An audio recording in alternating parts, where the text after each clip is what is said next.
someone, give me your keys, is a carjacking offense. That's a life offense, 25 years in prison.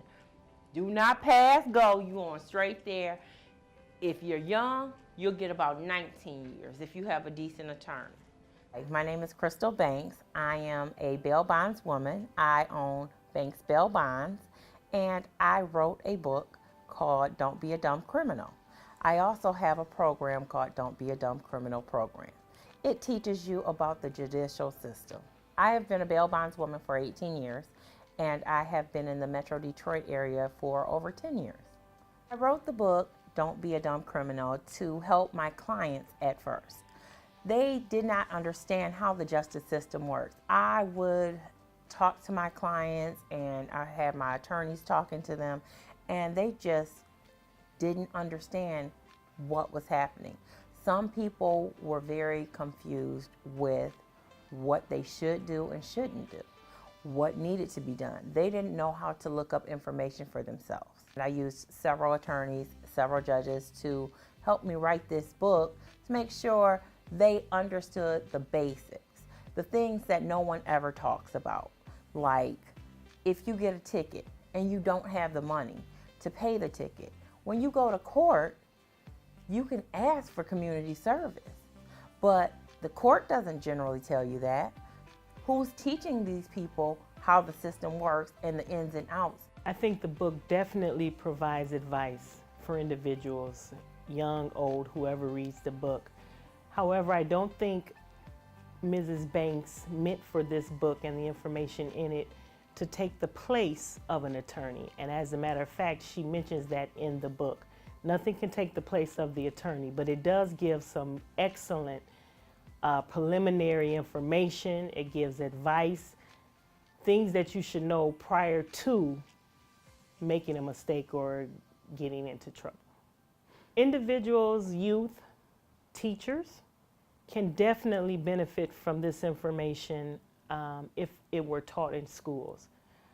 The school is a good starting point because that's usually the age where our young people get inquisitive or start wanting to try things out that may or may not be in their best interest. So I definitely think those schools that will and have the courage to have a book like this in there, I think they definitely will benefit from it. It opens up conversation, especially with the parents. I think the parents will benefit from this book. Students, children need to have these conversations with their teacher and their parents so that they can learn together and ultimately avoid the mishaps and the mistakes that this book tries to prevent.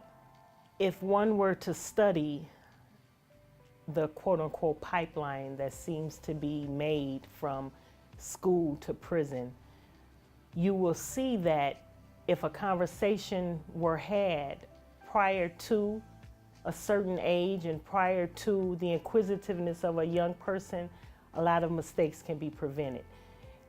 The book gives information, and not only gives information, but it causes one to think twice. And a lot of times that's what our youth need to do. They just need to think twice before they make that dumb mistake. I think Mrs. Banks' motive and endeavor is to educate you. And I think that's what prevents an individual from being a dumb criminal. I started dealing with the parents, and as I came down to the Metro Detroit area, a lot of the youth started getting in trouble, and I just seen it growing. And so I started reaching out to the families and the children, and they weren't taught anything about the law. If they learn at a younger age about how the system works and about crime and law, they're less likely to get into trouble. I tell people it takes a special person to be a bail bondsman. Why? Because you can be a bondsman that doesn't care about people, but really I feel that to be a bondsman, you have to care and want to help people. Anything that you do, you succeed in because you're trying to help others. That's why we do what we do. We love bail. So I tell people, go ahead, if that's what you feel that you want to get into, no problem.